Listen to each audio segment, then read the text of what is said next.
Good Wednesday afternoon. Thanks for joining us on KARE 11 News Now. I'm Morgan Wolf. New this afternoon, Minneapolis city leaders just wrapping up their press conference, giving their reaction to the resignation of Minneapolis Police Chief Brian O'Hara. This follows a report that O'Hara allegedly interfered with an investigation into whether he had inappropriate relationships with city employees. And this afternoon, Council President Elliott Payne expressing frustration with the lack of transparency.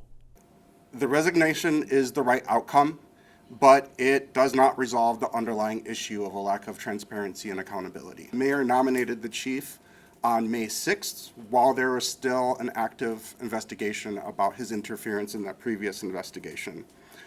He received the closure of that investigation with substantiated findings that there was some interference in the previous investigation, and each of these events happened without any disclosure to City Council.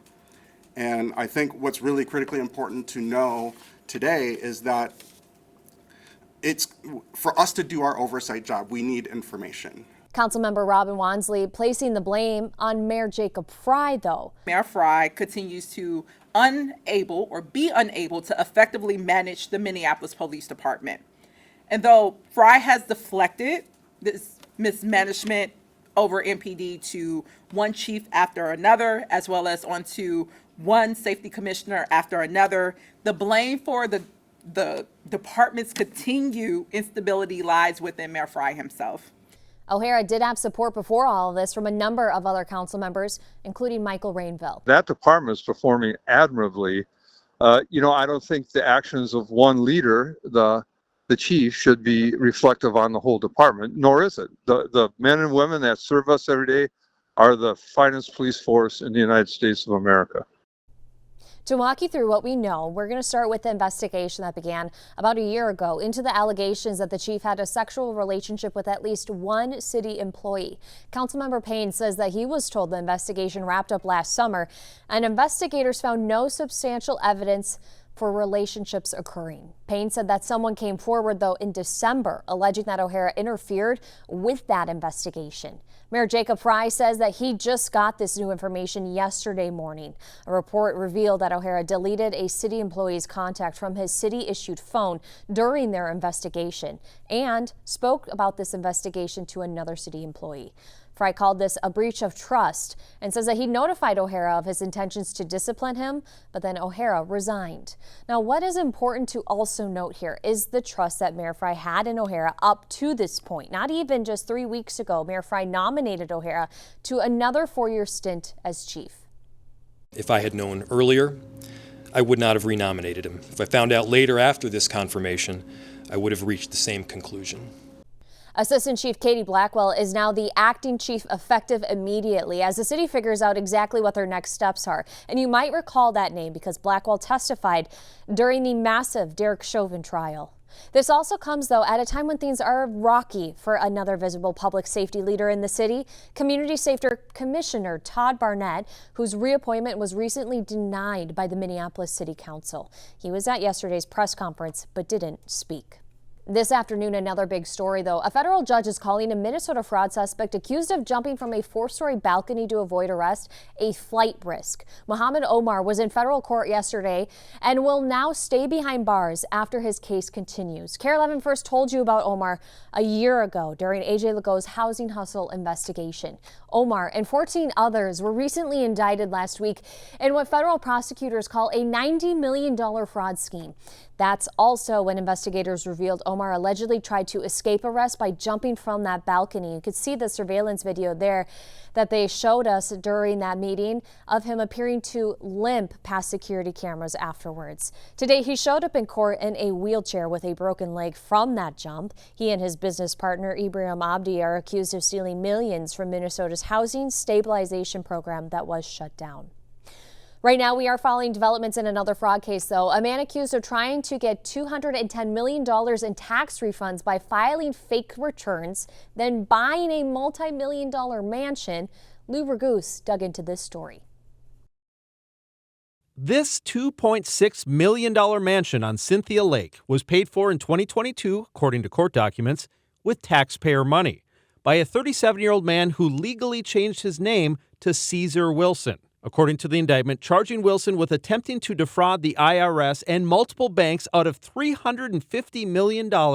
Wilson considers himself a sovereign citizen who wrongly believes certain laws, like federal income tax, don't apply to him. On his tax returns, the indictment says he claimed to have paid millions to the IRS and was entitled to an $8.5 million refund. The IRS wrote him that check and more. After depositing it, prosecutors say Wilson bought the 63-acre property with the mansion near Prior Lake and started making fake checks for tens of millions to defraud banks. Wilson was finally caught after an accomplice cooperated with the feds.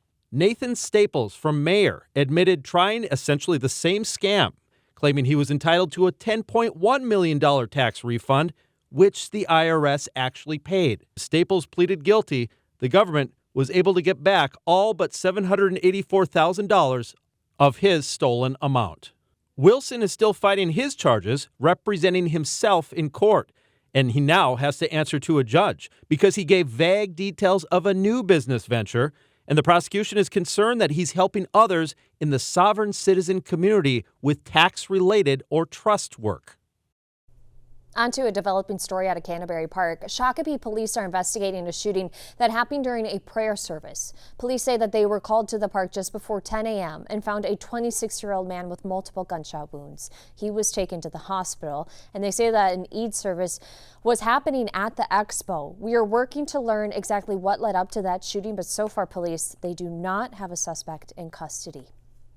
New developments from the union workers striking in Chisago County. Teamsters Local 320 now says that they are covering COBRA health insurance payments for those on the picket lines in June.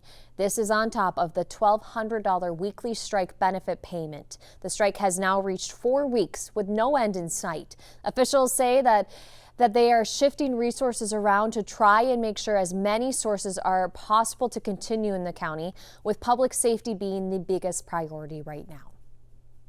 Also this afternoon, we are learning that a 6-year-old boy is back home safe after going missing for 6 hours. Dozens of law enforcement, family, and community members spent Tuesday night searching for him, and that search ended with a big sigh of relief. Jennifer Hoff has more.